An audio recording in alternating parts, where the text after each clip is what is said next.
Hello everybody, welcome back to the channel. My name is Larry Bodenheimer and today we're taking a look at XWorm. Now, before everybody gets excited and says, oh my god, a worm in 2024, I hate to be the bearer of bad news, but this is not a worm, this is actually a rat. So if you're wondering why a remote access Trojan is called XWorm, well, that's because AV companies that give these malwares names are very lazy and possibly stupid as well.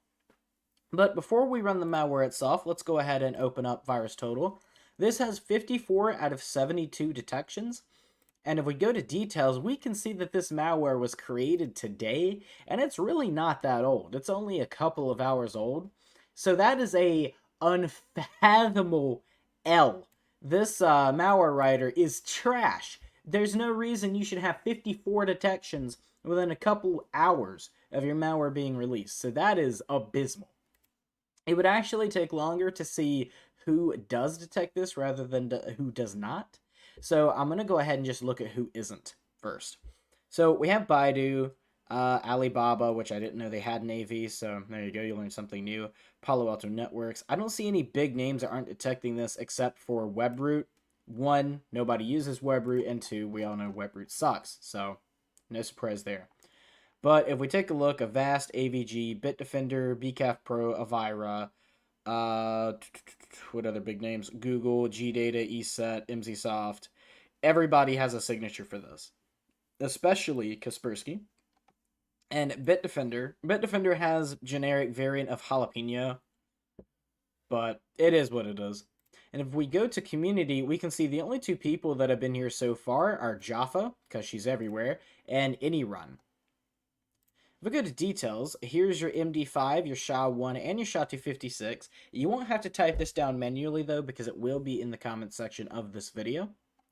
Here's your creation time. I usually don't pay much attention to creation time, but in this case, I feel like that is valid. I don't feel like that's been spoofed. And there's a bunch of names that have been associated with us. This looks like it come off of some malware repository, and this does as well. But we've also got Xclient, which is the version I have. Worm, which, yeah, okay. I don't know why you would be naming your malware Worm, but okay. And then we got some random strings, and that seems to be about it. We go to relations. We do have one contacted domain, but it's just Microsoft. We have 7 contacted IP addresses, though. This one is fine. It's just a Microsoft IP. This one, however, is a different IP out of Bulgaria. We do have 2 execution parents, joined.exe and scotes.exe, and they have a bunch of detections as well. And we have 4 bundled files, however, they've not been scanned or they have no detections. And again, we don't spend much time on behavior on this channel, but if you want to take a look, then I'll allow you to. We have 1 dynamic sandbox detection. Cape Sandbox flags this as malware. However, we have no crowdsource IDS rules and no crowdsource Sigma rules. So now let's go ahead and minimize this and let's show the tools that we're going to be using for this video. We have Process Hacker, Process Monitor, Wireshark, which I'll go ahead and restart and get ready for analysis, and Zooey. Last but not least, let's go ahead and take a look at the properties of this file. So if we go to details, maybe it tried, possibly. There's a file version, and that's about it. It does show up as language neutral, and date modified was 6:11 p.m. And that's about it. Here's your original file name, which is the one we have. Digital signatures, there are none. So, I mean, it gave a product version, but that's really it. So do with that as you will.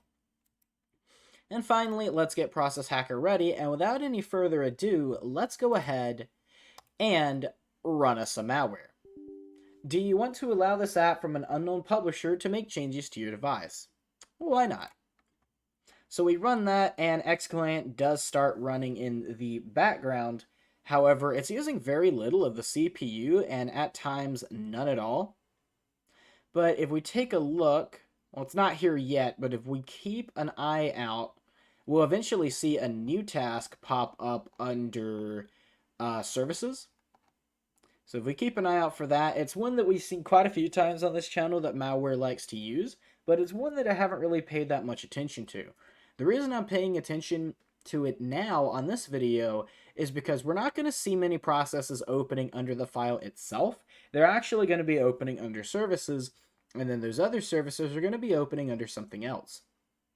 So if we keep an eye out, we'll be able to see it soon. If we take a look at Wireshark, we can see that there is a bit of traffic being sent to and from this machine. I'm interested in the 87, and if we go to VirusTotal, that is actually the Bulgarian IP. So just keep that in mind. And I still don't see it open yet. It might take a minute, but while it does, I'll tell you what, since it hasn't done much yet, let's go ahead and stop this really quick, save it as 1, and then we're going to run it again. And I'm going to shove this through Zooey. So let's go over here, or sorry, wrong one. Let's go to import data, documents, 1.pcap, and let's let that analyze. Shouldn't take much time at all. I'm really surprised that I'm not seeing this other service though. And we can see that the malware is definitely running because it is using RAM and it is using CPU, even though it's using very little. But let's see here. We could take a look at the tags while we wait. The only tags it has are assembly and calls WMI. It doesn't say anything about persistence. It doesn't say anything about detecting a debug environment, which is insanely rare because VirusTotal just loves to throw that out. But that's all we got so far. And keep in mind, we don't have many tags and information about this yet because this is relatively new malware. But if we take a look at Zooey, let's see if it's found anything yet. There's only 62 rows. We have known hosts. No, we don't have anything on the packet capture yet, which is fine. We only had 200 and some odd packets that were captured in the first place. But we do still have information being sent to and from that IP address. I'm surprised that it's still not running. Okay. In the meantime, let's get this ready for process monitor. So let's open filter. We're going to do 2 filters. We're going to do operation is create file, and then we're going to do process name is xclient.exe. So we'll add that. We'll click apply. Might take a few seconds because we do have 5.5 million events that have been captured. And we have 324 events. And maybe more coming? So we'll go ahead and take a look at this really quick. I'll go ahead and say now the thing we're looking for is Trusted Installer. A lot of malware samples like to use Trusted Installer to install other programs, but for some reason we're just not seeing that. Yet again, malware doing things that it did not do in testing. But we'll minimize that for now, and we'll just keep a focus on process monitor instead. It did delete its prefetch, unfortunately. We do have a bunch of DLLs that are being used. I've seen all of these before. There's really not much new.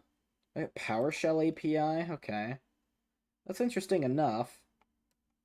I don't think I've seen that before in malware, but here we go. We've got assembly. So it definitely is using assembly to run and depackage itself. We got Microsoft.NET Framework. Not really doing much that we can see. Shell32.dll, fair enough. And that seems to be about it.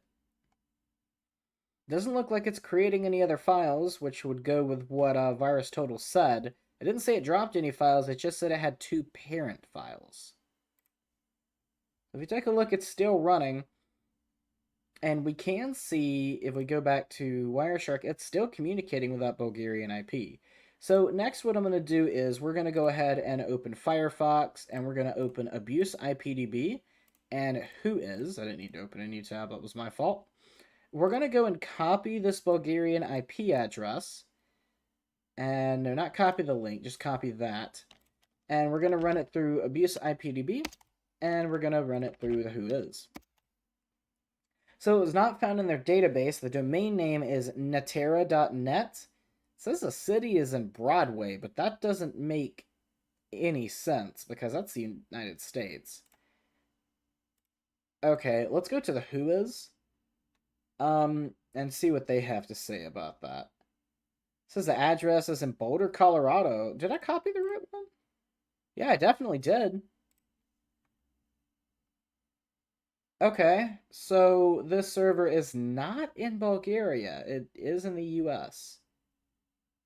And it probably is in New Jersey. That is so weird. Okay, I tell you what, we're going to open this in a new tab and we're going to reanalyze it. It was only analyzed 53 minutes ago. Let's look at details really quick. Uh, it just says country Bulgaria, continent EU, last HTTPS certificate, a JARM fingerprint. Okay, issuer localhost. Validity not before and not after, so its own issued HTTPS certificate is expired and has been for 5 years. Signature algorithm, net name Maccabi, description, country US. So even the WHOIS is showing it's out of the United States. So why exactly is it showing that this server is in Bulgaria? We'll reanalyze it again, and then I'm also going to go ahead and try to connect to it directly. This almost never works, but can't say I didn't try. Look at that. Okay. Apache Friends, XAMPP Apache plus Maria database plus PHP plus Perl. Welcome to XAMPP for Windows 8.0.30. You've successfully installed XAMPP on the system. Now you can start using Apache, blah blah blah, and other components. You can find more info in the frequently asked questions or check the how-to guides for getting started with PHP applications. It's meant only for development purposes. It has certain configuration settings that make it easy to develop locally, but that are insecure if you want to have your installation accessible to others. Start the control panel to check the server status. It's been around for more than 10 years. There's a huge community behind it. You can get involved by joining our forums, liking us on Facebook, or following our exploits on Twitter. I'm not going to do that on this video because, like I said, again, a lot of the things that we see on this channel are legitimate programs and websites, and I don't want people to start getting harassed because they showed up in my malware video. But I will actually take a look at this off video, and I will let you know in the comments what I think about it, or in the description what I think about it. Either one. But that seems to be okay with me. I don't know why it has two detections. I didn't reanalyze. I don't know why it doesn't do that. It's detected by webroot. Well, okay, what a freaking shock there. And CRDF. But ESET also finds it suspicious. I hate that it never tells you why. It's just like, yeah, this is malicious, absolutely. Or yeah, this is phishing. It does have a lot of malicious communicating files though, and if I had to guess, they're all probably from the same family. So that would explain why it's showing up as malicious. It is a shame, but there's just nothing we can do about it. Okay, fair enough. Let's take a look at Process Hacker. It is still running, and the trusted installer has still not executed. Okay, unfortunate, but it is what it is. I tell you what, if we go to filter and we try, tell you what, let's just try trusted installer.exe. I don't know if this is gonna work. I've never tried it, but wouldn't hurt to give it a shot. And then after this, I'm just gonna restart the computer and see if anything shows up.